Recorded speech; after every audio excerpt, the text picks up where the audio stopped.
Bonjour Nicolas Dupont-Aignan. Bonjour Frédéric Rivière. Immédiatement après la fin de l'émission, dont le Premier ministre Jean-Marc Ayrault était hier soir l'invité sur France 2, vous avez publié un communiqué pour dire que François Fillon était toujours Premier ministre, était toujours à Matignon.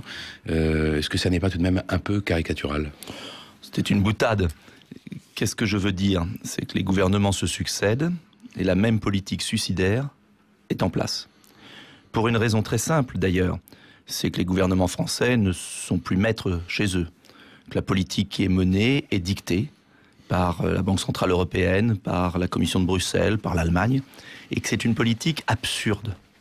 Je suis pour la bonne gestion. Il faut réduire les dépenses excessives, et il y en a dans notre pays.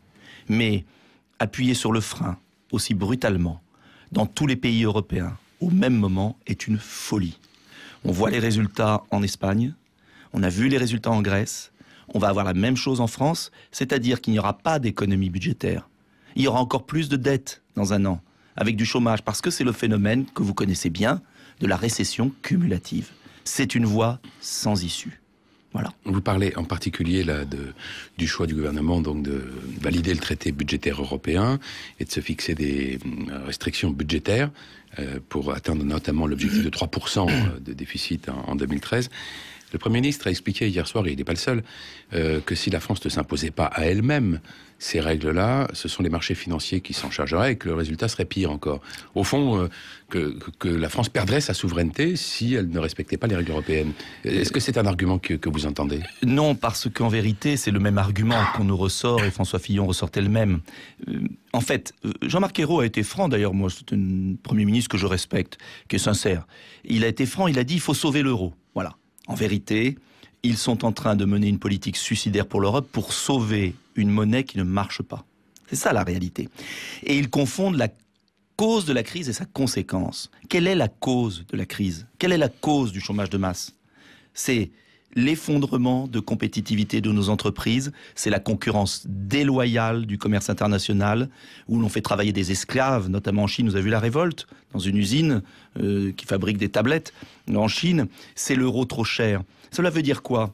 Cela veut dire que tant qu'on ne traitera pas la cause du chômage de masse, c'est-à-dire tant que l'on ne sortira pas de l'euro, que l'on ne mettra pas en place, non pas un protectionnisme, mais un équilibre des échanges, pour que chacun respecte les règles de l'OMC, tant qu'on ne baissera pas aussi les charges sur nos PME, parce que tout n'est pas la faute de l'euro ni du commerce international, il y a aussi de notre faute. Bref, tant qu'il n'y aura pas un vrai plan de lutte pour résoudre les causes du chômage de masse, eh bien vous aurez des gouvernements qui s'agitent, qui réduisent des dépenses, mais qui au même moment voient la croissance s'effondrer et donc de nouvelles dépenses, et c'est sans fin.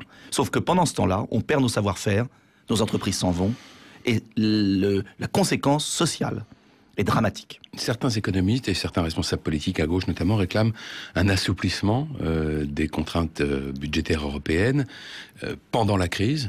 Est-ce que cette formule-là permettrait, selon vous, de donner un peu d'oxygène à l'économie française ? Alors, deux choses. D'abord, je remarque que ces personnes demandent un assouplissement, mais en même temps veulent faire voter un traité qui va rendre prisonnière la France. Traité européen de stabilité qui va transférer le pouvoir. C'est pas forcément les mêmes.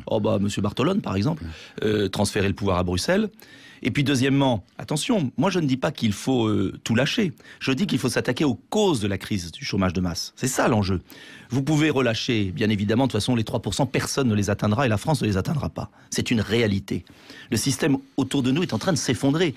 J'étais d'ailleurs très surpris que, pas chez vous, mais dans beaucoup de médias, comme par hasard, les événements en Grèce d'hier, les violences inouïes à Madrid, ça passe inaperçu, on n'en parle pas. C'est-à-dire que on est en train de mener une politique et on est en train de cacher aux Français les conséquences de cette politique qui apparaissent déjà dans les pays voisins. C'est là où ça va pas. Alors, l'assouplissement, bien évidemment, mais il faut surtout s'attaquer aux causes de la compétitivité, comme je disais, et puis il faut changer radicalement de politique. C'est tout l'enjeu. Mais vous pensez bien que ni l'UMP ni le PS, qui sont à genoux devant une oligarchie à Bruxelles qui ne s'en rend plus compte de rien.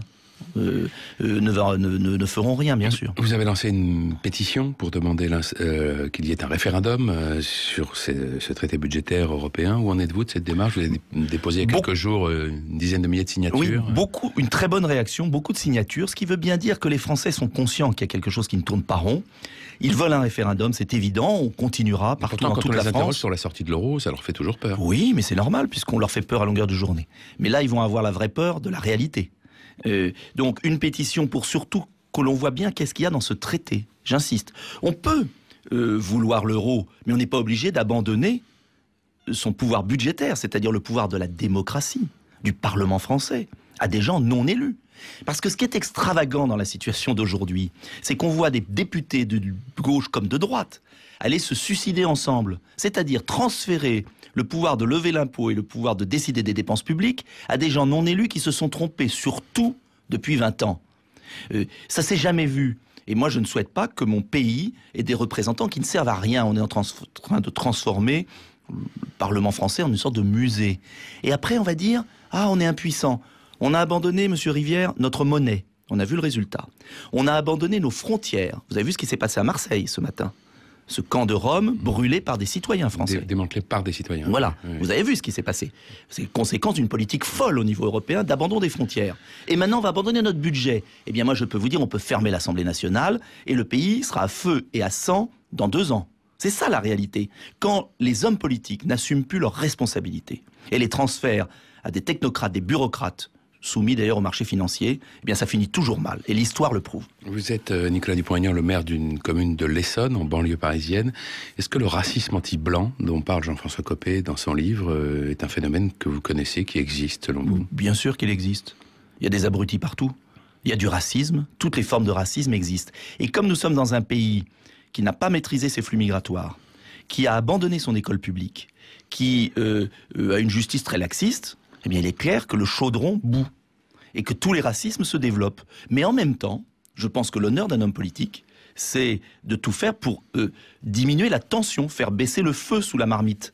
Et c'est l'enjeu du projet que je défends pour une autre politique économique, pour une autre école publique. Il a tort alors de parler de ça? Non, il n'a pas tort. Attendez, tout ce procès en sorcellerie permanent des petites élites parisiennes est insupportable. Qui viennent vivre 15 jours dans une HLM de nos banlieues, ils reviendront sur Terre. Donc, mais pour autant, il faut résoudre, et Jean-François Copé, que je sache, a gouverné pendant 10 ans. Donc, il y a un moment où il faut proposer autre chose, et c'est ce que je propose. Sur le droit de vote aux étrangers, aux élections locales, vous avez entendu hier soir Jean-Marc Ayrault, il y a toujours la volonté de le faire, mais pas de majorité pour l'instant. Vous avez l'impression que le gouvernement est en train d'abandonner plus ou moins cette idée, sans le dire? Je l'espère, parce que c'est une rupture de la citoyenneté, c'est n'importe quoi. C'est une méconnaissance d'ailleurs de nos banlieues, parce que les Français qui étaient étrangers, qui sont devenus Français, sont fiers d'avoir le droit de vote. Et s'il n'y a pas de différence entre être Français et être étranger, je vois pas à quoi ça sert d'inciter certains à acquérir la nationalité française, parce que, bref, c'est ne rien comprendre à ce qui se passe dans le pays. C'est une mesure démagogique, en fait, pour gagner les municipales, sans aucun doute. Donc je l'espère que ce projet sera abandonné par la force de la réaction populaire. Merci Nicolas Dupont-Aignan. Merci à vous. Bonne journée.